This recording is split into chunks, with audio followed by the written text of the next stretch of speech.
she never voluntarily returned to Anglo society.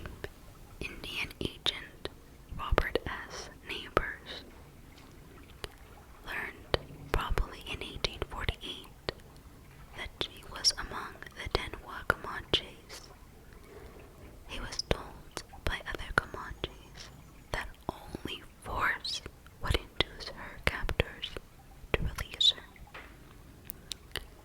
She had married Pita Nagom and Pickles and had a daughter, Thompsonama. I apologize if I mispronounced that. On December 18, 1860, Texas Rangers attacked a Comanche hunting camp at Mule Creek, a tributary of the Peace River. During this raid, the Rangers captured 3 of the supposed Native Americans. They were surprised to find that one of them had blue eyes. It was a non-English speaking Anglo woman with her infant daughter. Isa Park later identified her as her niece, Cynthia Ann.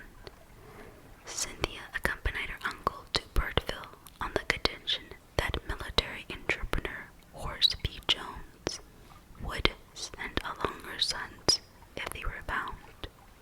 While traveling through Fort Worth, she was photographed with her daughter and her hair cut short in a Comanche sign of mourning. She thought that Pita Nagom was dead and feared that she would never see her sons again. On April 8, 1861, a sympathetic Texas legislator voted her a grant of $100 annually for 5 years and a league of land and appointed Isaac D. and Benjamin F. Parker her guardians.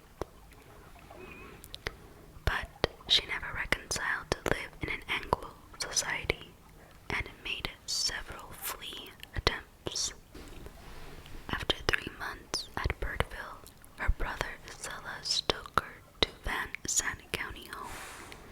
She afterward moved to her sister's place near the boundary of Anderson and Henderson counties.